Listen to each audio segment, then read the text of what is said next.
1044 de 2019, cuyo fundamento jurídico número 11, en el fundamento jurídico número 11 establece que las actas de intervención o inspección judicial son de hechos y no de dichos. De hechos y no de dichos. Eso siempre hay que recordar, no de dichos, menos los dichos del imputado.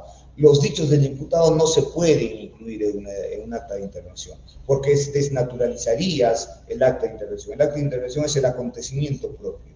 Si quieres tomarle una declaración testigo, un acta de entrevista, un acta de declaración, pero no hacer una suerte de fusión entre acta de intervención y acta de registros, o perdón, actas de entrevista, otras de declaraciones, porque también tiene que ser plasmado en acta. Toda actuación que realiza la policía, el Ministerio Público, el Poder Judicial, se tienen que plasmar en actas. No es declaración, es acta de declaración, porque es una actuación y se tiene que incorporar a juicio solo mediante actas, como dice el artículo 383, con las salvedades que establece el artículo 120 del Código Procesal Penal. Entre las clases del acta nos da un número apertos. Tenemos el acta de aislamiento, registro personal, intervención, entre otras. ¿Por qué? Porque el artículo 120 te dice, ¿no? ¿Qué nos dice el artículo 120 del Código Procesal Penal? El artículo 120 nos dice que las actas son formuladas y tienen con ciertos requisitos, la generalidad de las actas. Esto es que tiene que tener hora, fecha, lugar en la que haya sido redactada. ¿Qué quiere decir? Que cuando ustedes coloquen el horario en el inicio del acta, no corresponde al acto propiamente dicho, sino a la hora que empiezas el acto de redactar el documento. En contenido vas a contar y vas a detallar cómo ha sido esta intervención, cómo ha sido, pero el horario que inicia la documentación corresponde al horario en que se redacta el documento. Entonces, muchas veces creen que el horario que va en el acta de intervención es el horario preciso de la actuación. Sería imposible, ¿no? Imagínense un policía, un fiscal, mientras va actuando, va interviniendo, va persiguiendo, va disparando, va a ir llenando su acta. Es imposible. Por eso es que llega a la dependencia policial, llega a la fiscalía y redacta el documento, redacta el acta. En el contenido vas a poner a qué hora ha sido el hecho, lógicamente. Vamos a tener ciertas consideraciones para la formulación de las actas, que acta no puede atropellar a otra acta. En las actas de intervención, por ejemplo, algunos creían que el acta de intervención tiene que englobar en horario a las demás actas, y no es así. Cada acta es independiente, ninguna depende de otra. Cada acta tiene naturaleza propia.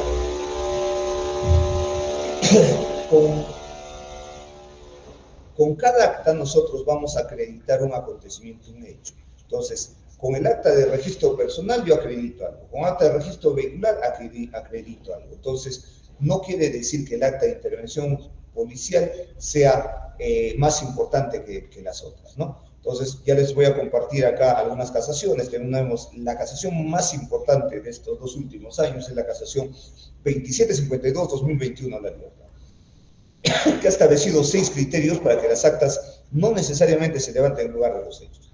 Hay algunos abogados que cuestionan y dicen, no, el acta no lo hicieron en el lugar y por eso es inválido. No, eso no invalida el acta. No invalida el acta.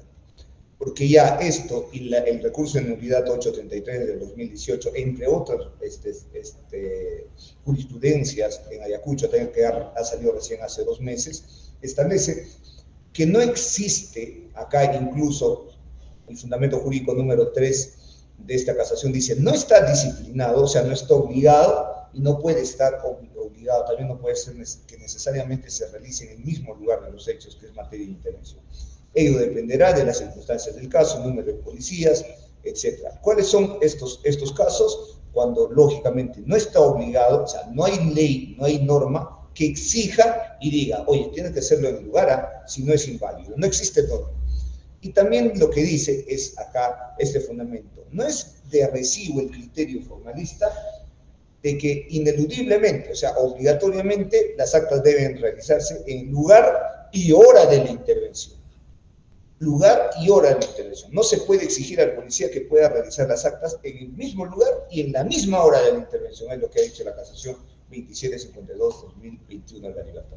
Y ha dado 6 características, 6 circunstancias. 1, no se pueden hacer las actas en el mismo lugar. ¿Por qué? Por el número, por la desventaja numérica. Si son 4 o 5 personas, si son 3 policías, no vas a querer, ¿cómo vas a querer que haga el policía un acta en el lugar? Si se puede escapar uno, el otro le puede agredir. O sea, tienes que ver el número de policías y las personas intervenidas. Las características de la zona, de repente factores geográficos, fallas geográficas, temas de climáticos, entre otros, ¿no? Lluvias, etcétera. Hora de la intervención, si estás en un horario nocturno, imagínate, ¿no? O sea, ¿cómo vas a hacer tus actas con este tema de que no tengas luz? Pero lógico que en el acta pues, tendrías que poner, ¿no? Se realiza en la dependencia policial porque no había luz natural ni artificial en el lugar. Listo, suficiente, porque no está obligado a que las actas se realicen en el lugar necesariamente. Número 4, riesgos objetivos para la diligencia. Existe un riesgo de que nos ataquen porque estamos en el barrio de este señor, estamos en su casa, sale la familia, puede quitar al detenido, puede agredir a los agraviados, lo pueden agredir incluso al imputado.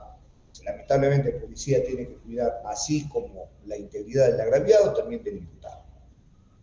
La seguridad de los policías y demás personas que intervienen. Se tiene que cuidar la integridad no solamente del policía que participa, sino de los testigos, del fiscal, del abogado, del imputado, del agraviado, etc. Y, lógicamente, el último criterio es las logísticas con que se cuenta. Oye, no tengo ni siquiera dónde sentarme, ¿cómo voy a hacer mi acta? Una piedra, no tengo papel acá, ¿dónde voy a sacar?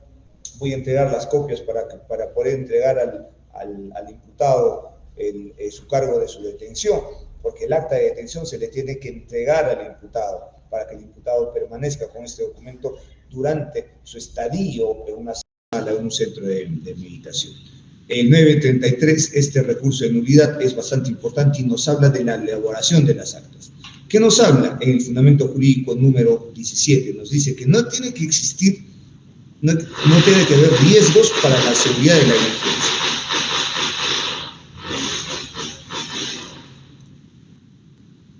Sí se ve, ¿no? Muy bien. No tiene que haber riesgos para la seguridad de la diligencia. Y la novedad que nos ha traído, bueno, ya está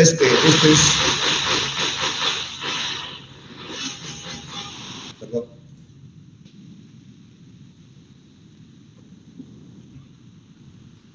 Muy bien. Y este recurso de nulidad nos dice, bueno, ha reiterado el último criterio y ha dicho, ¿no?, que las actas no se realizan en lugar de los hechos, sino que se elaboran en instalaciones de la DIVINCRI. Sobre este aspecto, es posición jurisprudencial, ha dicho, de esta Corte Suprema, o sea, ya es una línea jurisprudencial, es un criterio, una posición ya definida, que nada obliga que se formalice un acta en el lugar de los hechos, nada obliga. Todo dependerá de las características del lugar, posibilidad, riesgo para la seguridad de la diligencia, integridad de los intervinientes, que se confeccione en preciso momento de la retención del imputado y el teatro de los hechos. O sea, no tiene que haber un riesgo también, ¿no? Y, lógicamente, el reciente pronunciamiento de la Corte Suprema en la Casación 2975-2021 de Ayacucho, que establece, ¿no?, que declara inadmisible una casación y dice que la ley no impone, ni puede hacerlo tampoco, que existe una presencia, que se tenga que hacer las actas en lugar de los hechos. Esto tiene que haber, lo mismo repite, la hora del evento, características del lugar, forma y circunstancias de la intervención, agrega forma y circunstancias de la intervención, de repente es un tema violento, un tema de flagrancia, y presencia amenazante de terceras personas, número de los efectivos policiales, entre otros. Si hay amenaza de terceras personas y esta intervención ha sido específica, especial, también se puede hacer en el lugar de los hechos. Partes del cuerpo, ya sabemos, encabezamiento, cuerpo y término. No voy a hablar mucho de doctrina, vamos a ir más al tema de las actas de intervención y las actas de detención. Para empezar, las actas de intervención son las que se realizan al final de todas las diligencias. Algunos efectivos todavía creen que las actas de intervención se hacen al inicio. No se puede hacer al inicio porque en el acta de intervención tú cuentas todo el despliegue, el desplazamiento del policía antes, durante y después. A esto la doctrina ha desarrollado dichas circunstancias precedentes, concomitantes y posteriores.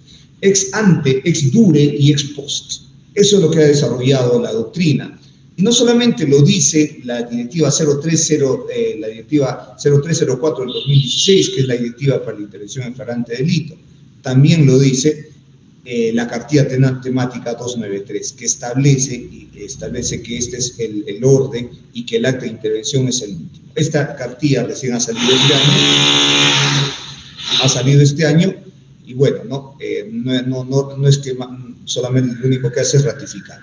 Y esto es más o menos un orden en que el policía tiene que cumplir un tema cronológico y un orden lógico, que primero se realizan las actas de registro para quitar de la esfera de dominio el arma, el objeto, la fuente de prueba, ¿no? Imagínense, nosotros no vamos a estar haciendo las demás actas mientras está con una pistola en la mano. Primero se desarma a esta persona, se inutiliza a esta persona, se quita cualquier riesgo potencial contra la policía. Entonces se hace un registro, no tiene nada, se le hace conocer a consecuencia de este registro. Imagínense, si tiene droga, se le hace conocer en su lectura de derechos que este señor tiene derecho a conocer los cargos imputados en su contra. Ya, está bien. ¿Sabe, no? Ya. Entonces, luego que se le hace la imputación en su contra, acá viene una discusión, ¿no? Si la policía puede calificar o no puede calificar el delito. La policía sí califica y califica siempre el delito. Hace una calificación preliminar. ¿Por qué? Porque incluso posteriormente la Fiscalía puede recalificar, puede variar el tipo penal, incluso la propia Fiscalía puede recalificar su propia calificación, incluso en juicio. ¿Y por qué la policía no? Existe la prohibición en el artículo 330 en adelante para el tema del informe policial, que dice que la policía se abstendrá en calificar el delito en el informe policial. Pero no te habla para la lectura de derechos, porque el artículo 71.2 te dice que es obligación hacerle saber al imputado, hacerle saber qué se le imputa, pues, hacerle conocer los cargos que se le imputan. ¿Y qué cargos, qué imputaciones se refieren? Estas imputaciones, pues, estos delitos, ¿no? O los presuntos delitos, perdón. Luego, lógicamente, lo que vamos a hablar hoy día respecto a las actas de detención, ya no son notificaciones de detención, papeletas de detención, son actas de detención, y son las únicas situaciones jurídicas que tiene una persona cuando la policía priva de la libertad, al igual que la retención. La policía solamente puede o detener o retener, y los civiles, como los heridos, pueden arrestar. Entonces estamos hablando de que existe solamente tres situaciones en una persona: o detenido, o retenido, o arrestado. No existe más. Detenido en aplicación del artículo 259, retenido 205, 206, 208 y 209, porque no solamente se da la retención por control de identidad, existen retenciones por pesquisas. Esta privación momentánea de libre tránsito no se encuentra solamente en el artículo 205, se encuentra en otros artículos también. Bueno, luego, algunos policías todavía pues emplean el término intervenido para definir una situación jurídica, ya cosa que está desterrado. Creo el ponente César San Martín Castro en una casación muy importante ha definido que esto es un eufemismo, ¿no? Esto es una palabra tibia, es una palabra cobarde por no querer decir que este se encuentra detenido. No se puede utilizar ¿de qué situación se encuentra intervenido? No, intervenido es la actuación, sí, pero para decir que este señor se encuentra en esta situación jurídica, no se puede atribuir y establecer que es intervenido. O bien detienes o bien retienes, ha dicho la Corte Suprema. No existe términos medios, no existe términos temerosos, no existen términos miedosos. El policía tiene que definir, no el fiscal. El policía no puede decir o preguntar al fiscal si detiene o no retiene.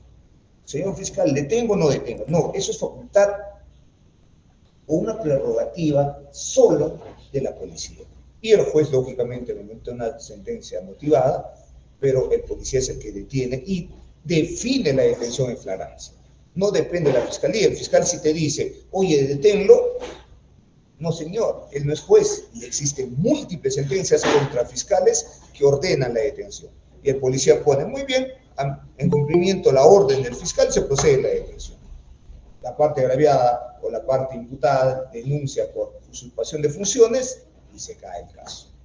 aparte que se cae el caso, lo denuncia al fiscal por usurpación de funciones y terminan sentenciando.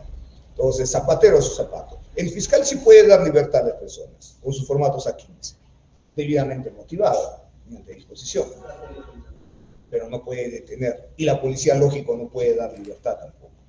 El fiscal es el que da la libertad, o de repente jurisdiccionalmente, ¿no? Bueno, vamos a hacer las cadenas de custodia, las actas de repente, si no puedes mover, vas a hacer actas de movilizaciones y finalmente las actas de intervención, el acta de intervención policial, ¿no? Cuyo horario tiene de 16 a 16:30, por ejemplo, 30 minutos suficiente que hagas un acta de intervención, que no vas a englobar todo este horario. Es ilógico que el acta, no, como le decía inicialmente, acta no atropella acta. Un acta inicia, al terminar recién empiezas otra. Termina, inicias y así sucesivamente. No puedes atropellar en horarios. No puede una persona o un policía o cualquier ciudadano estar en dos actuaciones a la vez, en dos actos a la vez, en dos actas a la vez. No puede, policía, no puede. ¿Sí? No puede, mientras me están haciendo mi registro dentro, me van revisando el vehículo afuera. Oye, encontraron allá 1 kilo y acá 1 kilo. Oye, ¿qué pasó? Pues me estaban haciendo acá mi registro personal en la dependencia policial. Sí, afuera también, mientras tengas está haciendo tu registro, afuera te hemos encontrado 1 kilo de droga. Pero yo he estado en ese horario acá. Y empiezan, ¿no? El tema de las observaciones de la defensa, no solamente en etapa de investigación, sino en una etapa de juicio también. Entonces, esto es el horario, ¿no? De repente, ustedes hacen un acta de intervención, el horario inicia a 10, termina a 10:30. Pero en el cuerpo, ¿por qué? A las 10 es el horario que estás redactando el documento. Que estás redactando el documento. Y a las 10:30 acabas la redacción. Y en el cuerpo pones 9:15 que han ocurrido los hechos. Hasta ahí, a ver, ¿alguna pregunta para pasar al tema de la detención en flagrancia, por favor? Quisiera que me hagan de repente alguna pregunta.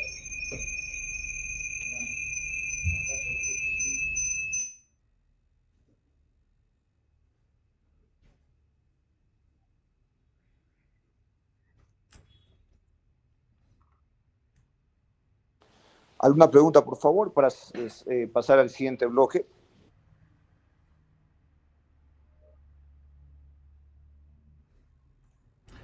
Doctor Yuri, una reflexión con respecto a la detención en flagrancia.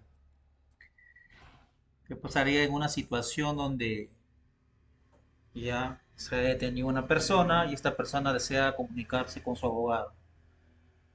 Ya. ¿En qué acto No le escuché, ¿puede repetir, por favor? le mencionaba que en un supuesto caso de flagrancia donde uno de los derechos ya del imputado o del detenido en este caso es comunicarse de inmediato con su abogado defensor.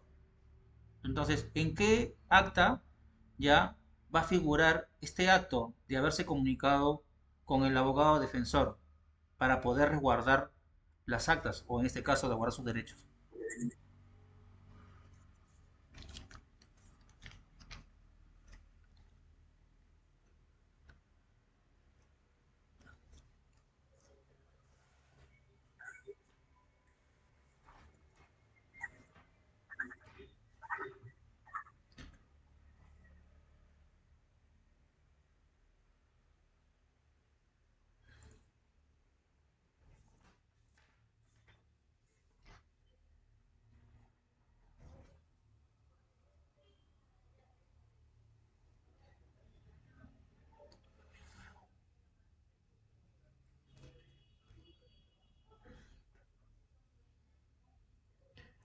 Doctor, disculpe, no se le escucha.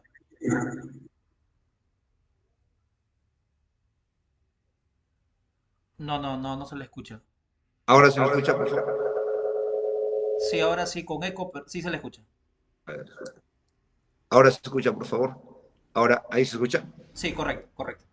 Muy bien. Les decía, no basta con colocar en el acta de lectura de derechos que se comunicó al abogado, porque esos son los derechos. Y una cosa son los derechos y otra cosa es la garantía. La garantía es la obligación que tiene el Estado de ejecutar y dar cumplimiento a estos derechos, ¿no? Si el derecho, como decía Nakazaki, si el derecho a la salud es un derecho a la constitucional, es un derecho constitucional, quedaría un papel si es que si no se les da este derecho a los ciudadanos. Entonces, tú tienes derecho a la salud, pero no hay hospitales, no hay medicina, no hay médicos, etcétera. Entonces, no se está garantizando este derecho. Pero en el proceso penal es algo similar. Señor imputado, venga, por favor, usted tiene derecho a que nosotros comuniquemos a su abogado. ¿Se comunicó? Sí se comunicó, ponen ahí. Pero ¿cómo acreditas eso? Muy bien, el imputado dice, ¿sabes qué? Nunca han comunicado, yo he estado pidiendo a la presidencia que comuniquen. Una cosa es que la obligación que tiene el policía en comunicar. Basta que el policía comunique, cumplió su trabajo. No es necesario que el abogado, perdón, esté en esas diligencias urgentes e inaplazables o imprescindibles. No es obligatorio. El artículo 71.2 dice que es obligatorio, sí, comunicar a la defensa, pero no dice que tenga que estar en el lugar, no. Yo ya comuniqué, acta de comunicación telefónica. Acá está mi acta, se comunicó, señora, ¿quién quiere que lo comuniquemos? Yo tengo mi abogado de cabecera. Este es su número, este es su nombre. Siendo las 18:54, se utiliza un equipo celular, se llama el número telefónico otorgado por el detenido, se da 2 llamadas, contesta una persona de sexo masculino que refirió ser abogado y refirió que se constituiría la dependencia policial. Listo. ¿Cumpliste con lo que establece el artículo 71.2? Sí. Entonces no solamente basta con oralizar los derechos, sino con garantizar o ejecutar estos derechos. Incluso otros policías realizan acta de ejecución de los derechos, ¿no? O acta de cumplimiento que tiene que tener, que tiene que realizar el efectivo policial. Son actas que tienen que ser acreditados, ¿no? En un caso que tuvimos nosotros recientemente en la ciudad de Huaraz, por ejemplo, él se negó a pasar una extracción de dosaje etílico el imputado y dijo, yo quiero mi abogado, quiero que comuniquen a mi abogado, por favor, llamen a mi abogado.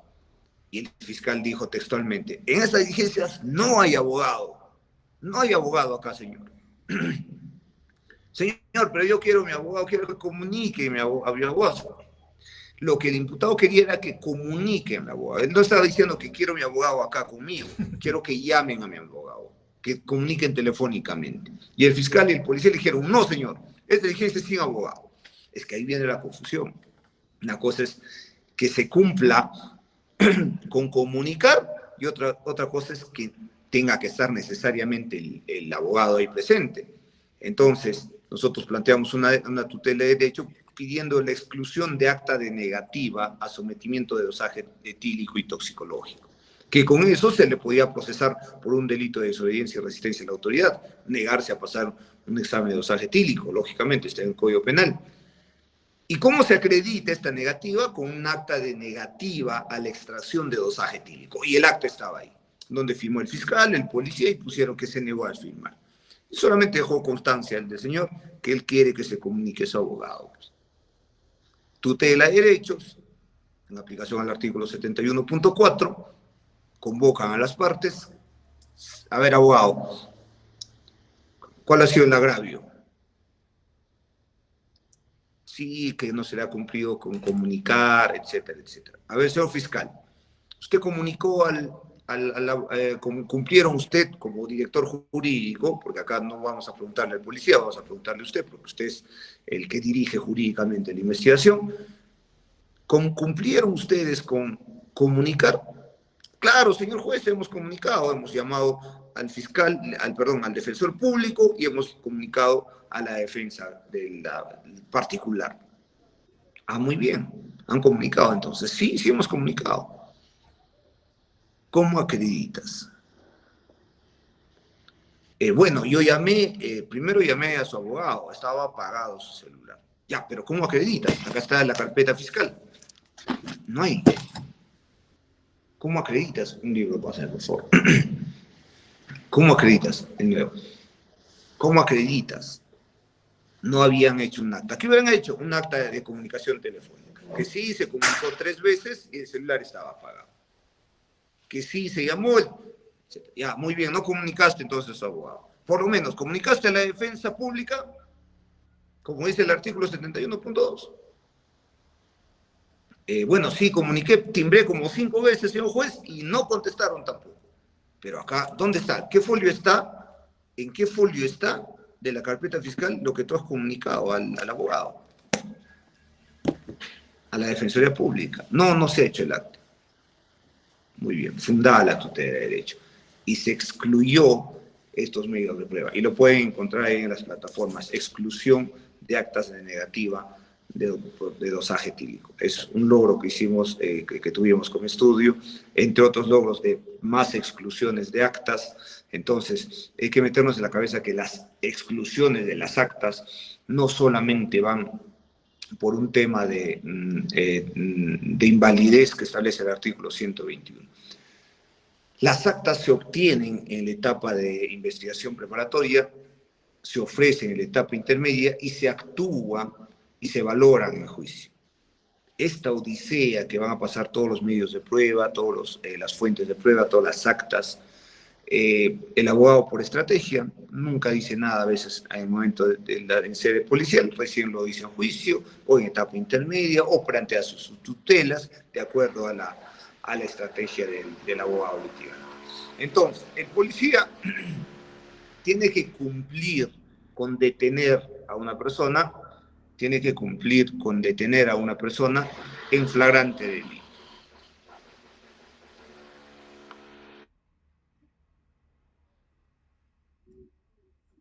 Cuando estamos en flagrante delito, lo encontramos en el artículo 259 del Código Procesal Penal.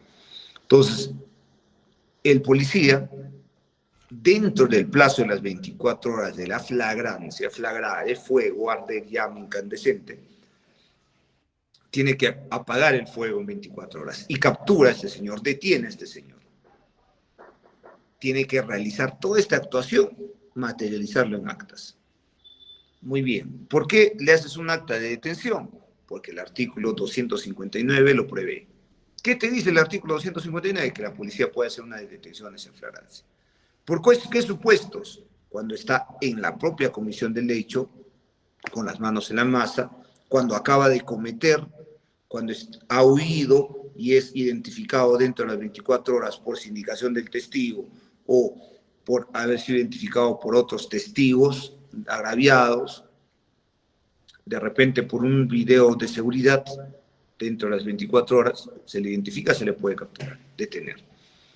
Y también se le puede detener, lógicamente, dentro de las 24 horas, si existe algún indicio, evidencia, alguna fuente que lo vincule, como de repente lesiones, como de repente las fuentes, por ejemplo, si roban motocicletas, le encuentras con una motocicleta. Estos cuatro supuestos de flagrancia, lógicamente, el policía está facultado en detener y privarle de la libertad a una persona. ¿Y con qué documento se acredita? Acá está el acta de intervención y le dice saber este señor sus derechos y acá está su acta de detención. Incoa de proceso inmediato, pida prisión preventiva, lo que sea, el policía cumplió su trabajo. Entonces, el policía tiene que realizar sus actas, tiene que materializarlo en este documento. Estas detenciones que realiza el policía, lógicamente, estas detenciones en flagrante delito, no solamente se dan por temas de delitos de mera actividad, delitos instantáneos, delitos permanentes. Por ejemplo, otros decían, oye, por conducción de ebriedad no se puede detener. Se puede detener. El artículo 213 efectivamente dice que se puede también retener para realizar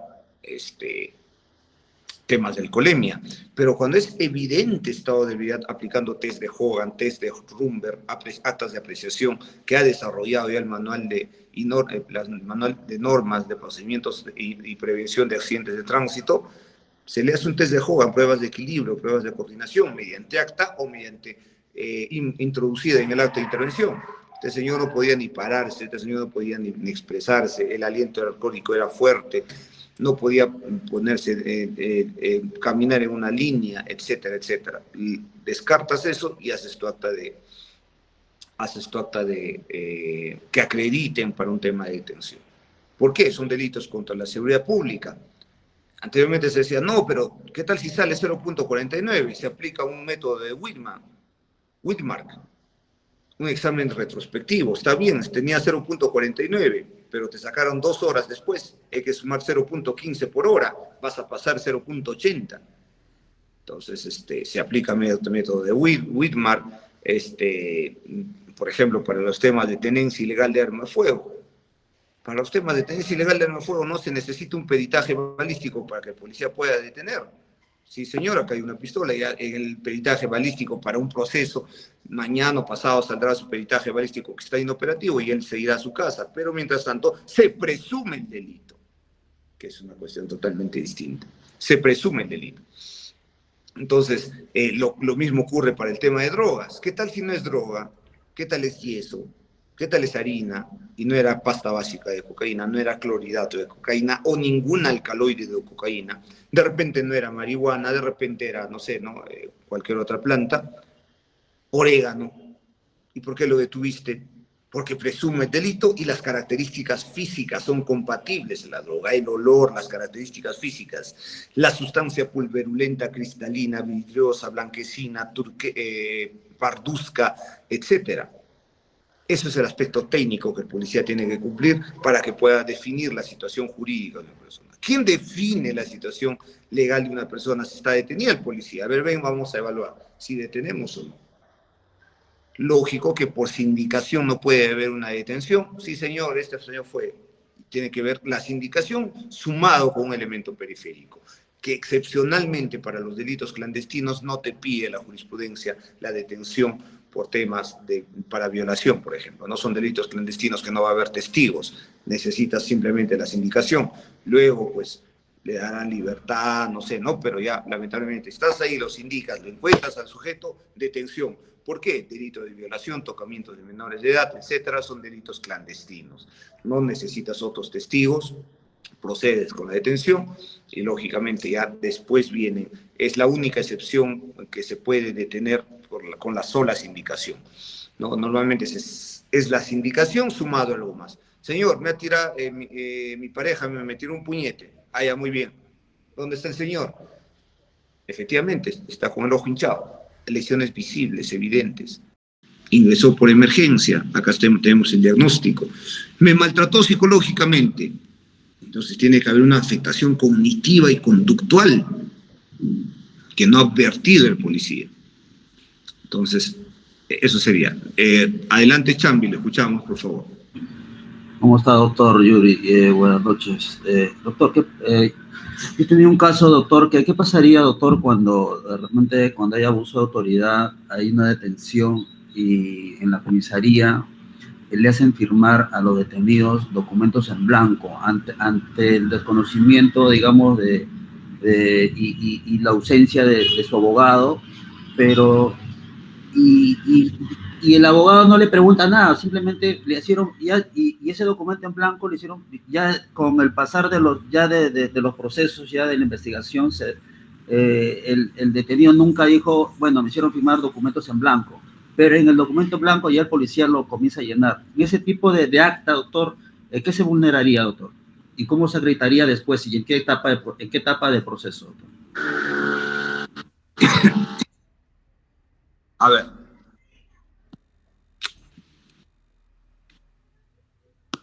Muy bien. A ver, ¿qué es lo que sucede? El abuso de firmas en blanco es toda una investigación con ciencias forenses, ¿no? La grafotecnia, la grafología.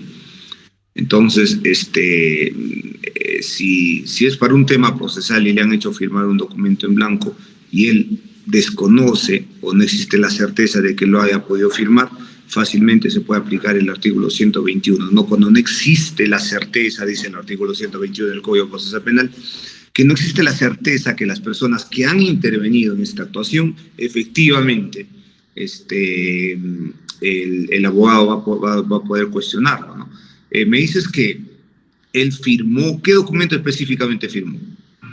Lo que pasa es que tuve un cliente que cuando me dijo, básicamente en el acta de registro, ¿no? Firmó y yo le pregunté, ¿y esto tú has firmado? Sí, esto yo lo firmé, pero cuando estaba en blanco, me dice, pero ya no estaba llenado, me dice.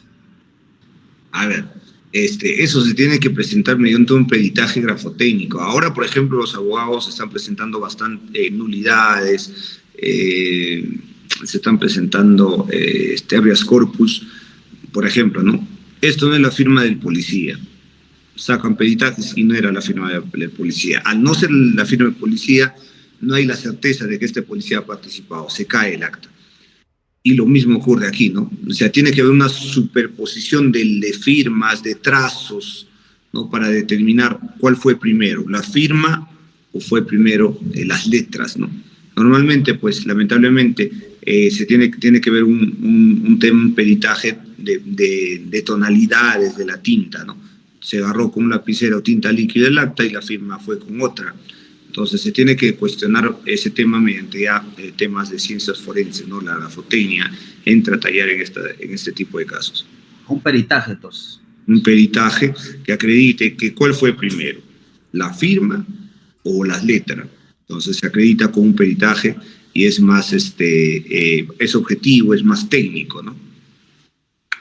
Sí. Ok, doctor. Sí.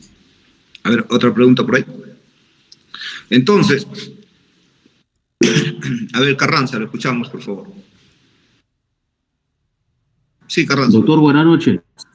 Buenas noches. Mi consulta es, doctor, relacionado, ¿cuál es su concepto cuando un efectivo policial se encuentra de franco, ¿no? Franco conforme a su rol de servicio, pero constata en flagrancia un delito, ¿no? Un flagrante delito en la cual, ¿qué es lo que tiene que recurrir a formular? Si un acta en flagrante delito como efectivo policial o un acta de arresto ciudadano en ese momento, conforme a su condición que se encuentra, ¿no? Situación. Esa es mi pregunta. ¿Cuál sería usted conveniente? Que si es un acta de detención policial o un acta de arresto ciudadano, ¿no? Porque él como persona, porque aquí en el arresto ciudadano señala que toda persona puede proceder al arresto en estado de flagrancia delictiva. Pero él está de franco, ¿no? Esa es mi pregunta, doctor. Ya, ¿qué es lo que sucede? Que el decreto legislativo 1267, que es la ley de la Policía Nacional del Perú, establece que el efectivo policial está de servicio de forma permanente. Así estés de franco, estés de servicio, el policía tiene ciertas obligaciones porque es un funcionario público. Si te encuentras de franco y adviertes un evento delictivo y te identifican posteriormente, no solamente el policía va a ser pasible a un proceso penal por omisión de funciones, sino por otros tipos penales de cobardía, entre otros, en el fuero de justicia militar, el fuero militar, el código penal militar policial. Entonces el policía tiene que realizar actas de intervención, porque las actas de arresto o recepción de arrestado por tema de arresto ciudadano, valga la redundancia, son para ciudadanos que no tienen nada que ver con el tema, no tienen la obligación de garante como lo tiene el policía, ¿no? Entonces, si está un policía de franco, tiene que cumplir todas las actuaciones y pone a disposición. Y es por eso que en las actas de intervención, en las circunstancias precedentes, se coloca en qué situación te encontrabas. Estaba patrullando de servicio en el puesto de patrullaje a pie de la comisaría de Barranca. Estaba de patrullaje en Águilas Negras. Estaba de servicio saliente. Estaba haciendo, por ejemplo, un servicio de banco, por ejemplo, ¿no?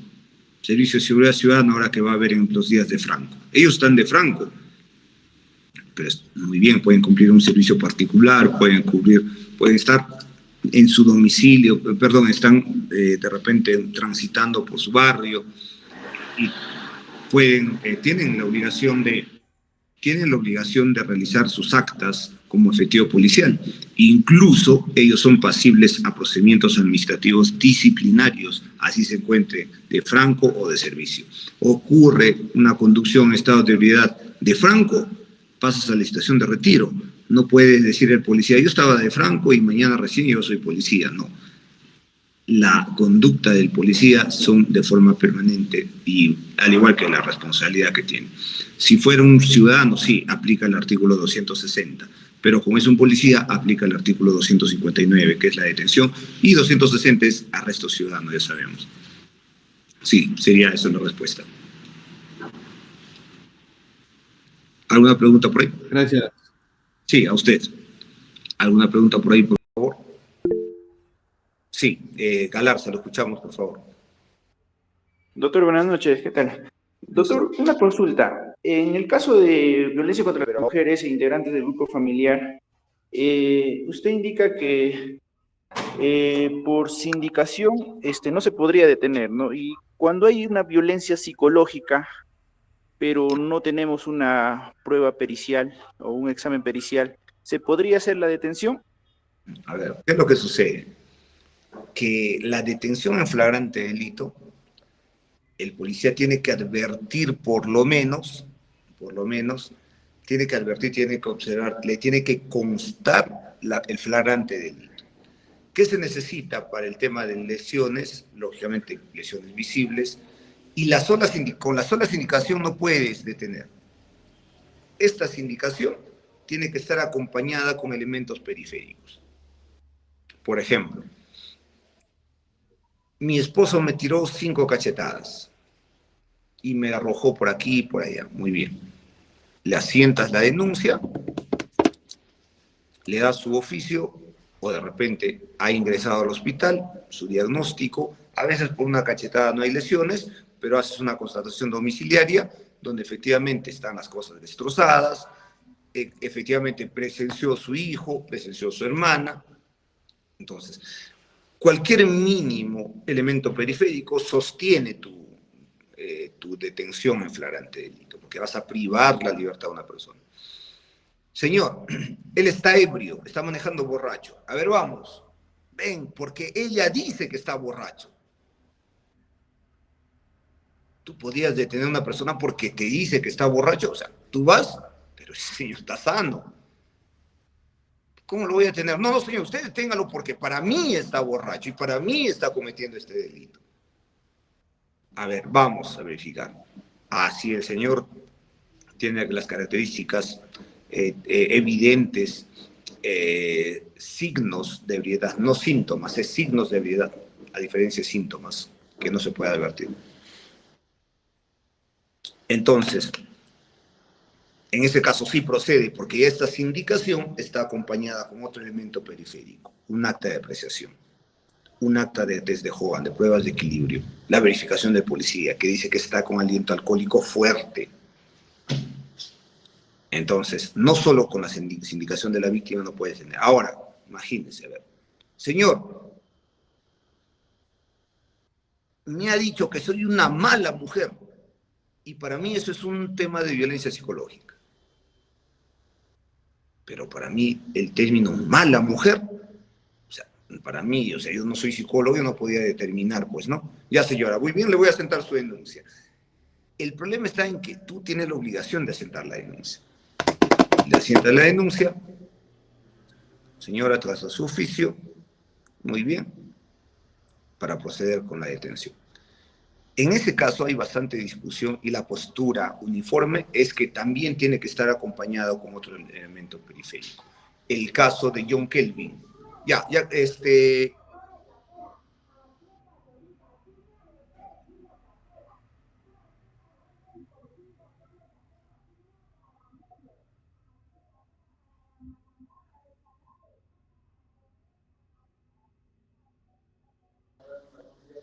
Entonces, el caso de John Kelvin se procedió por la detención por violencia psicológica, pero estuvo acompañado porque había medidas de protección.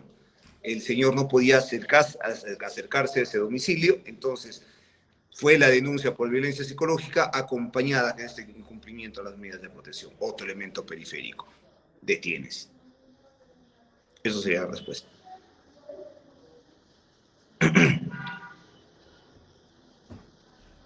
¿Alguna otra pregunta más, por favor? Doctor, en tal caso, de usted, ¿cuál sería su postura en la detención en flagrancia por violencia psicológica?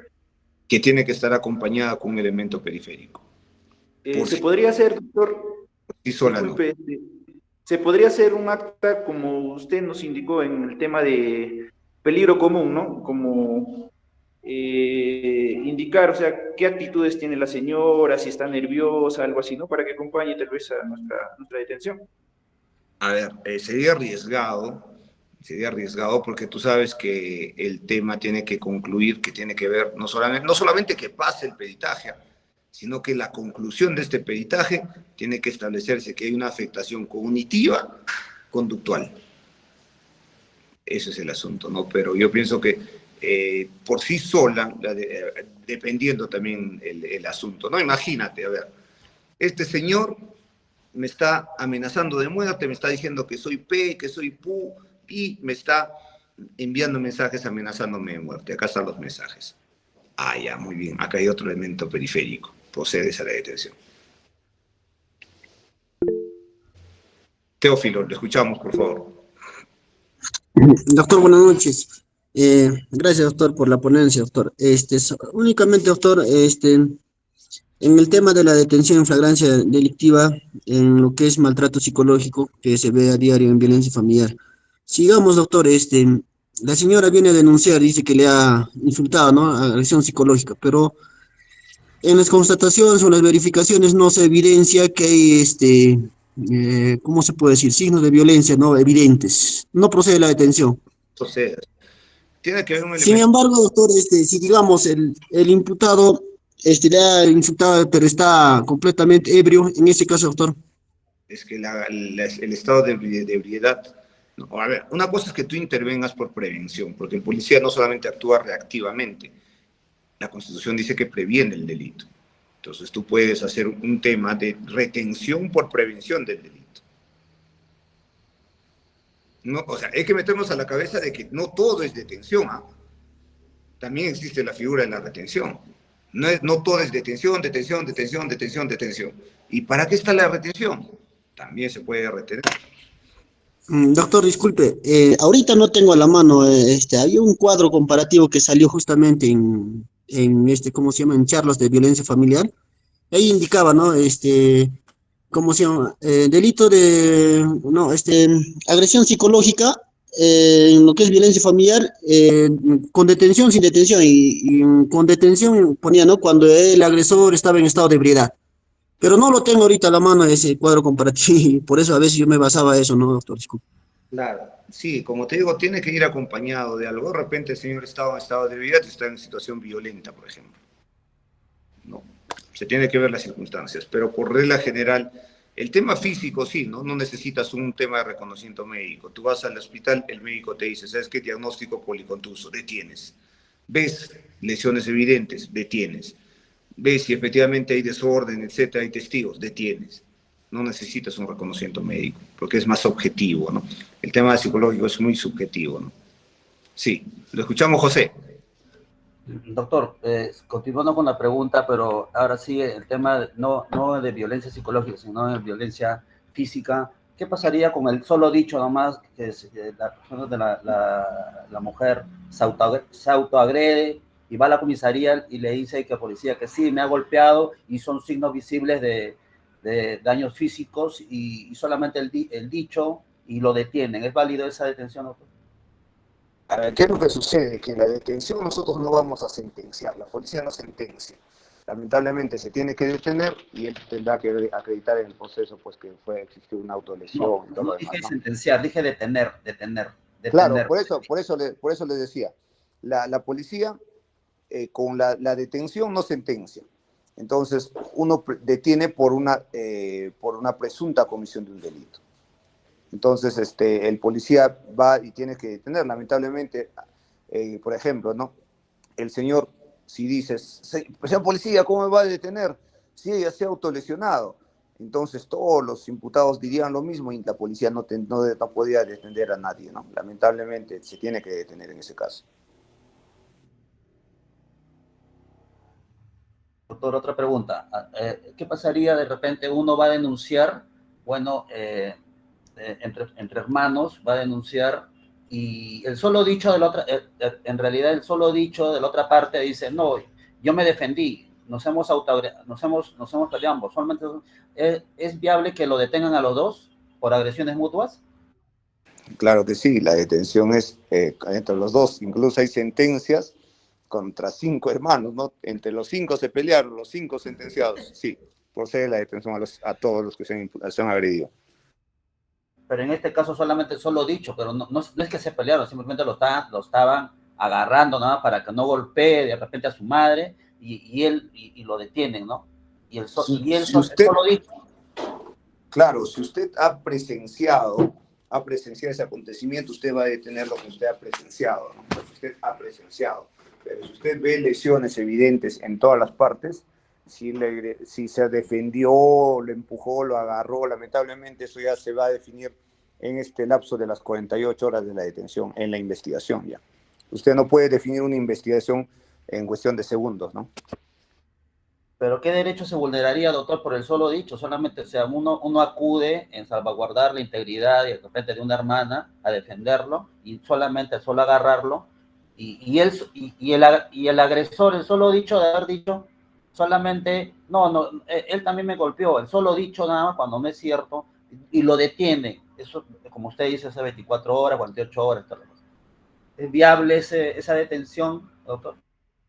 Tendrías que ver el caso específico, ¿no? O sea, un caso específico. Yo le digo la regla general, viendo un caso específico, yo no podría decir, no, pero como le vuelvo a explicar, si se advierte lesiones, sí o sí tiene que detener. O sea, usted no puede decir, pero sí, el señor lo agarró y el otro lo empujó. Lamentablemente, la detención es una cosa y la sentencia es otra. Y en la sentencia se verá, pues, ¿no?, que el señor sí lo empujó y el otro actuó en legítima defensa. Pero eso no podemos definir preliminarmente en cuestión de segundos. Se tiene que detener nada más. En lesiones evidentes se detiene. Si hay indicaciones, el otro dice, sí, pero también me agredió, pero no hay lesiones evidentes, lógicamente el agraviado nada más tienes que detenerlo. Si el otro tiene solamente la sindicación, no puedes detener con una sola sindicación. Como vuelvo a repetir, con la sola sindicación no se detiene. Esta sindicación tiene que estar acompañada con el elemento periférico. Si él dice, señor, pero él me ha agredido, pero tú, o sea, no ves, no hay lesiones evidentes y no te ha constado la agresión, no puedes detener por una sindicación. Pero si tú observas que este señor está rasguñado, está arañado, etcétera, procedes con la detención. Ya que si fue por defensa propia, por agarrarlo, eso ya se ve ya posteriormente en la investigación. Pero vuelvo a repetir, con la sola sindicación no procede. Ok, doctor, muchas gracias.